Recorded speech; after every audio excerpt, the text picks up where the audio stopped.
दोस्तों, मैं तक्सर में आपका स्वागत है। आशा करता हूं कि आप सभी मस्त होंगे और अपनी पढ़ाई बहुत शानदार एवं बेहतरीन ढंग से करते होंगे। एक कविता याद आती है, आज रास्ता बना लिया है, आज रास्ता बना लिया है तो कल मंजिल भी मिल जाएगी। आज रास्ता बना लिया है तो कल मंजिल भी मिल जाएगी। हौसलों से भरी यह कोशिश, हौसलों से भरी यह कोशिश एक दिन जरूर रंग लाएगी। हौसलों से भरी यह कोशिश एक दिन जरूर रंग। वास्तविक संख्या की ओर चलते हैं। अब देखिए, त्रिकोणमिति हाइट एंड डिस्टेंस आपका खत्म हो चुका है। अब आप चलते हैं पहला चैप्टर वास्तविक संख्या यानी रियल नंबर की ओर चलते हैं। देखिए, सबसे पहले हमको जानना है कि जो डिजिट होता है क्या है और नंबर संख्या क्या होता है। ठीक है, अब देखिए डिजिट में क्या होता है, ये 0 1 2 3 4 5 6 7 8 9 मतलब जो एक अंक वाली संख्या को हम डिजिट कहते हैं। कितने कहते हैं? एक अंक वाली संख्या को हम डिजिट कहते हैं। जैसे 0 1 2 3 4 5 6 7 8 जितने एक अंक वाली संख्या है उसको हम डिजिट कहते हैं। अब नंबर किसको कहते हैं? देखिए, नंबर जो है संख्या किसको कहते हैं? 10 11 12 13 14 15 16 17 18 डॉट डॉट इंफिनिटिव तक, मतलब एक से अधिक वाली संख्या। मतलब कि जो दो से लेकर के एक से अधिक संख्या, दो अंक वाली संख्या जितने भी आएगा, हजार करोड़ इनफिनिटिव तक संख्या हो सकते हैं, अनंत हो सकते हैं, 10 लाख 10 करोड़, सब रंग सब तरीके से बोल सकते हैं। उसके नंबर की संख्या बहुत हो सकते हैं।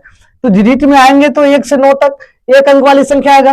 जब इसमें यदि नंबर में आएंगे तो नंबर में आना है तो क्या, एक अंक से अधिक संख्या, जैसे कि 999 कोई लिख देगा, यदि कोई 999 लिख देगा, कोई 1000 लिख देगा। अब मान कर चलिए कोई 10 करोड़ लिख देगा। तो जितने लिखेगा, जो भी लिखेगा, जितने लिखेगा तो वो संख्या हो जाएगा। लेकिन एक अंक वाले जितने भी संख्या होंगे वो डिजिट होंगे यानी अंक होंगे। और नंबर जो होगा एक अंक से अधिक वाले, आप करोड़ों संख्या महासंख्या जितना भी लिखना है आप इन्फिनिटी तक लिख सकते हैं, इसकी कोई सीमा नहीं है। अब देखो, नंबर के दो भेद होते हैं संख्या के, एक वास्तविक संख्या, एक काल्पनिक संख्या। अब देखिए, वास्तविक संख्या और काल्पनिक संख्या, जिसको हम इंग्लिश में रियल नंबर कहते हैं, वास्तविक रियल नंबर को बड़ी आर सूचित किया जाता है। ठीक, अब देखो वास्तविक काल्पनिक संख्या को हम इमेजिनरी नंबर कहते हैं, जिसे हम बड़ी आई से सूचित करते हैं। अब देखो, रूट में जितने भी संख्या आते हैं, माइनस वाले जितने भी संख्या आते हैं वो जिसका वर्गमूल नहीं होता है, ये जो इमेजिनरी नंबर है, क्या है? इमेजिनरी नंबर है। होते हैं सब में क्या होते हैं? माइनस लगे होते हैं। सॉरी, इसमें भी माइनस होगा। तो माइनस सब में जितने रूट के अंदर माइनस में होता है वो इमेजिनरी नंबर होता है। इमेजिनरी का मान होता है, इमेजिनरी बराबर होता है आई बराबर आयोटा होता है, और आई का मान होता है रूट अंडर -1। ये इसको 2i 3i 5i 7i 8i 10i 11i dot dot करके हम दर्शा सकते हैं। अब देखिए, वास्तविक संख्या किसे कहते हैं?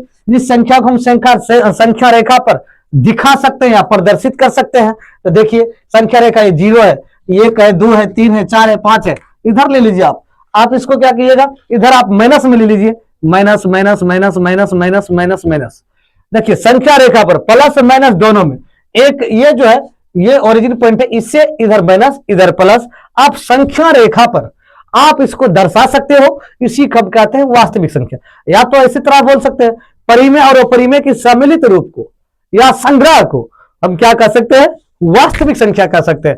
या समूह को, परिमेय और अपरिमेय के समूह को हम वास्तविक संख्या कहते हैं। लेकिन इसको आगे चल करके वास्तविक संख्या को बांट दिया गया है। तो यहां लिखिए, वास्तविक जिस संख्या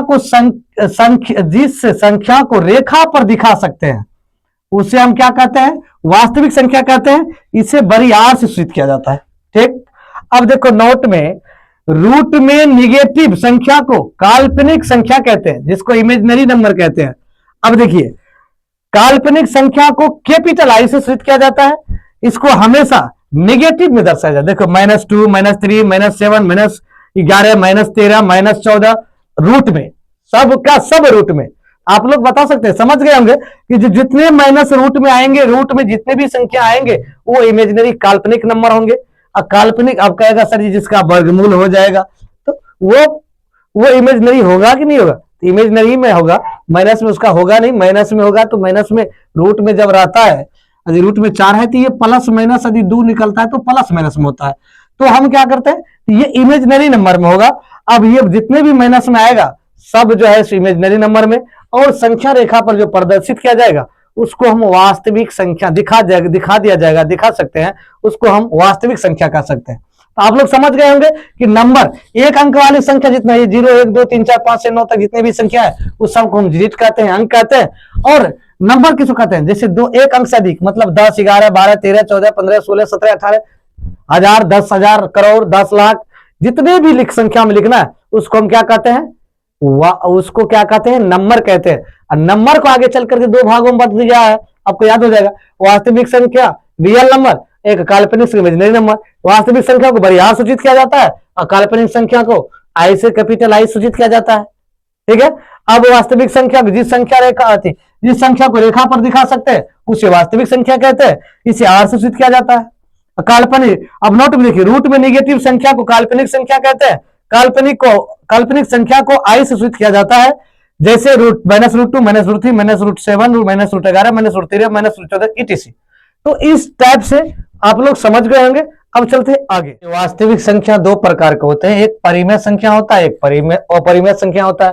परिमेय संख्या को इंग्लिश में रेशनल नंबर कहते हैं, इसको अपरिमेय संख्या को इरेशनल नंबर कहते हैं। अब देखिए, परिमेय संख्या को क्यू से सूचित किया जाता है आपको ये, और ये अपरिमेय संख्या को क्यू को काट देते हैं, मतलब क्यू को काट देते हैं, डज नॉट, इसको काट देते हैं। काट देने के बाद क्यू कट जाएगा तो ये अपरिमेय संख्या को सूचित इससे करते हैं। तो परिमेय संख्या रेशनल नंबर कैसे, जिस संख्या को पी बाय क्यू के रूप में लिखा जाए उसे हम परिमेय संख्या कहते हैं। जैसे देखो यहाँ क्यू डज नॉट इक्वल 0, मतलब क्यू बात 0 के बराबर नहीं है। अब देखिए, P and Q belongs to integers, कहता है बिलोंग्स टू इंटीगर्स होना चाहिए। अब 1/2 इसको इसमें भाग दोगे तो ये स्पष्ट रूप से कट जाएगा, 5 में 2 भाग देगा तो ये भी कट जाएगा। अब इसको काट भाग देगा तो ये भी कट जाएगा, चाहे दशमलव में भी आ जाए, जिसी में कट जाएगा। इसका वर्गमूल हो जाएगा 16 का वर्गमूल 4 हो जाएगा, 4 का वर्गमूल 2 हो जाएगा, और 16/25 का वर्गमूल 4/5 हो जाएगा। तो ये क्या है, परिमेय संख्या। अब देखो, अपरिमेय संख्या किसे कहते हैं, इरेशनल नंबर, जिस संख्या को पी बाय क्यू के रूप में नहीं लिखा जा सके उसे परिमेय संख्या कहते हैं। जैसे देखिए, √3, √2, √7, √11, √13, √15, √5/16। आप देखो यहाँ 5/16 क्यों, क्योंकि 16 का वर्गमूल होगा, 5 का वर्गमूल नहीं होगा, क्योंकि 5 रूट में चल जाएगा, इसका वर्गमूल √5/4 हो जाएगा। इसका देखो 7/25, 7 रूट में चल जाएगा, 25 का वर्गमूल निकल जाएगा, तो एक रूट में चल जाएगा, तो ये जो है वो परिमेय संख्या होगा। यदि ये रहेगा यदि 16, यदि 49/5, तो ये हो जाएगा कितना आपका, अब देखो 49 का वर्गमूल 7 हो जाएगा, ये रूट में चल जाएगा, ये अपरिमेय संख्या है। क्या है, अपरिमेय संख्या, ये ध्यान में रखना। अब नोट में देखो, नोट में क्या है, रूट के अंदर सारे पॉजिटिव संख्या परिमेय संख्या होती है। अब तुम कहेगा सर जी ये सब रूट में तो पॉजिटिव संख्या है, तो भाई पॉजिटिव संख्या है लेकिन उसका वर्ग होना चाहिए। यदि वर्ग हो करके यदि बाहर निकल जाता है, वर्गमूल होना चाहिए, वर्ग हो जाए तब यहां देखो क्या है, यदि वह संख्या पूर्ण वर्ग हो, मतलब ये वर्गमूल इसका निकालो तो निकलेगा, दशमलव में निकलेगा, ये सब सही से नहीं निकलेगा। तो जिसका पूर्ण वर्ग हो वही परिमेय संख्या कहलाएगा, और जो परिमेय वर्ग नहीं होगा देखो वह रूट से बाहर आ जाएगा, और वह संख्या परिमेय संख्या है। जो रूट से बाहर निकल जाएगा वो परिमेय संख्या है। मतलब ये दोनों रहता, यदि ये रहता 49/16 तब ये बाहर आ जाता तो परिमेय संख्या हो जाता। ये नहीं है, रूट से बाहर नहीं होगा तो वो परिमेय संख्या है। ठीक, आप लोग समझ गए होंगे। अब देखिए जैसे √2, √3, √5, √8, √11, √13, √17, √21, √22। अब देखो ये सब क्या है, अपरिमेय संख्या। ये रूट से बाहर नहीं निकलेगा, ये रूट से बाहर नहीं जाएगा। यदि रूट से बाहर आएगा तो जैसे √4 का, ये परिमेय संख्या हो जाएगा। देखो 16 का वर्गमूल 4 होता है, ये परिमेय संख्या है।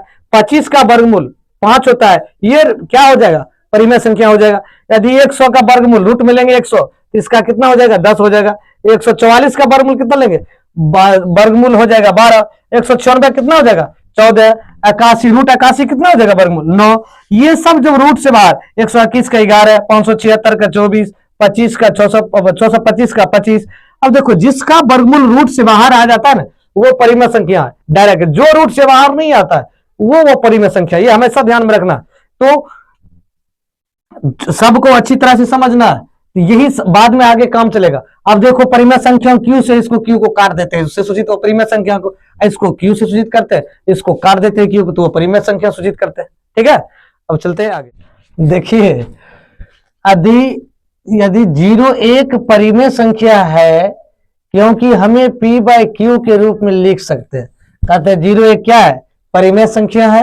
अब परिमेय संख्या क्योंकि हम इसे p बाय क्यू के रूप में लिख सकते हैं। अब देखो पाई एक और परिमेय संख्या, पाई क्या है, एक और परिमेय संख्या है, पाई क्या है, एक और परिमेय संख्या है। 22/7 एक क्या है, परिमेय संख्या है, क्या है, परिमेय संख्या। अब x/0, x/0 परिमेय संख्या नहीं है। यदि परिमेय संख्या नहीं तो क्या है, अपरिमेय संख्या, क्या है, अपरिमेय संख्या। अब देखिए 0/x एक परिमेय संख्या, क्या है, एक परिमेय संख्या। देखो पूर्णांक क्या होता है, इंटीग्रल्स के बारे में जानेंगे, इंटीग्रल्स पूर्णांक। पूर्णांक देखिए पूर्ण संख्या और उसके ऋणात्मक रूप को पूर्णांक का संख्या कहते हैं, इससे आय सूचित किया जाता है। देखिए इंटीग्रल्स है। अब देखिए ये जो रेखा बना हुआ है ये इधर निगेटिव वाला है, निगेटिव पूर्णांक है, इधर पॉजिटिव पूर्णांक है। अब 0 को हम क्या कहते हैं, 0 को हम कहते हैं उदासीन पूर्णांक, जिसको न्यूट्रल इंटीग्रल्स कहते हैं। इसको क्या कहते हैं, न्यूट्रल इंटीग्रल्स। देखिए इधर जो माइनस में है उसको हम निगेटिव पूर्णांक कहते हैं, जिसको हम इंग्लिश में हिंदी में ऋणात्मक कहते हैं, निगेटिव पूर्णांक। ये पॉजिटिव धनात्मक पूर्णांक, ये निगेटिव पूर्णांक है, ये पॉजिटिव पूर्णांक है। और शून्य जो है ये उदासीन पूर्णांक है, इसको इंग्लिश में क्या कहते हैं, न्यूट्रल इंटीग्रल्स। अब देखिए यहां क्या है, प्राकृत संख्या। प्राकृत संख्या में क्या है, गिनती की संख्या को आप जानते हैं कि हम प्राकृत संख्या कहते हैं, जैसे 1 2 3 4 5 6 7 8 डॉट डॉट और इन्फिनिटिव तक, अनंत तक।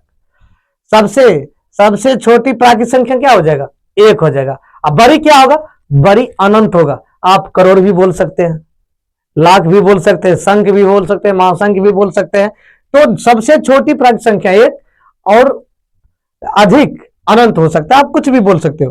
पूर्ण संख्या होल नंबर, देखो होल नंबर क्या है, अप्राकृत संख्या को हम एन सूचित करते हैं, कैपिटल एन से, पहला लेटर एन में। प्राकृतिक संख्या में यहाँ नेचुरल नंबर होता है, तो इसको जो है प्राकृतिक संख्या को हम एन सूचित करते हैं। ठीक है, अब देखो पूर्ण संख्या होल नंबर, 0 से शुरू होने वाले गिनती की संख्या को पूर्ण संख्या कहते हैं।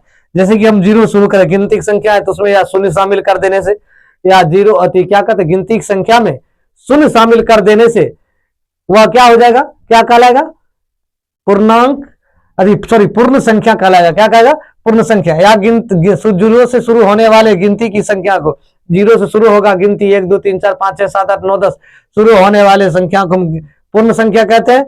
इसे पूर्ण संख्या को डब्ल्यू सूचित किया जाता है। इसे क्या सूचित किया जाता है, डब्ल्यू सूचित किया जाता है। जैसे 0 1 2 3 4 5 6 डॉट डॉट डॉट डॉट अनंत, ये हो गया 0 शुरू, ये हो गया 1 से शुरू। गिनती की संख्या को 1 2 3 4 5 गिनती की संख्या प्राकृतिक संख्या कहते हैं, और इसमें शून्य शामिल कर देने से वह पूर्ण संख्या कहलाता है। या शून्य से शुरू होने वाले संख्या को हम पूर्ण संख्या कहते हैं। इसे हम पूर्ण संख्या को डब्ल्यू सूचित करते हैं और प्राकृतिक संख्या को एन सूचित करते हैं। ठीक है, अब देखिए नोट में 0 बटे कोई संख्या ना, 0/2 है तो बराबर 0 हो जाएगा, तो ये 0 हो जाएगा। अब देखो कोई संख्या बटे 0, ये इन्फिनिटिव हो जाएगा। और 0/0 है तब पर भी ये इन्फिनिटिव ही होगा, अनंत होगा। ठीक है, ये इन्फिनिटिव हो जाएगा। अब देखिए भाज्य या यौगिक संख्या, कंपोजिट नंबर, जो प्राकृत संख्या 1 एवं स्वयं के अलावा भी तीसरी प्राकृत संख्या से विभाजित हो जाए उसे भाज्य या यौगिक संख्या कहते हैं। देखो जो प्राकृत संख्या, गिनती की संख्या को प्राकृत संख्या कहते हैं, 1 एवं स्वयं के अलावे तीसरी प्राकृत संख्या से विभाजित हो जाए उसे हम क्या कहते हैं, यौगिक संख्या कहते हैं। जैसे 4 6 8 10 dot dot dot dot infinitive तक लिख सकते हो आप, etc। तो सबसे छोटी संख्या, सबसे छोटी भाज्य संख्या 4 है, जबकि बड़ी संख्या मालूम नहीं हो सकती क्योंकि अनंत है। 1000 2000 10 लाख 20 लाख करोड़ 10 करोड़ बहुत ज्यादा हो सकते हैं। तो इसीलिए यहाँ जो है सो सबसे छोटी संख्या कितना है, 4 है, 4 देखो 1 से 4 में भाग देगा तो कट जाएगा, 2 से 2 दूनी 4 हो जाएगा और 4 एकम 4, तो 2 1 के अलावे 2 से भी कट गया और 4 से भी स्वयं से भी कट गया। तो यहाँ कहते 1 एवं स्वयं से, 1 एवं स्वयं से तो कटा भी, उसके साथ साथ 2 से भी कट गया, तो उसी को हम क्या कहते हैं, भाज्य संख्या या रूढ़ संख्या। अब देखिए अभाज्य या अतिभाज्य संख्या या रूढ़ संख्या किसे कहती है, ये था भाज्य संख्या और यौगिक संख्या, यह है भाज्य संख्या या रूढ़ संख्या।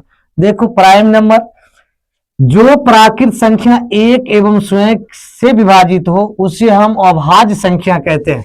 जैसे 2 में देगा भाग 2 ही से या 1 से भी कट जाएगा, 3 से देखो 3 में 1 से देगा 3 से भी कट जाएगा, 5 में 1 से कटेगा 5 से कटेगा।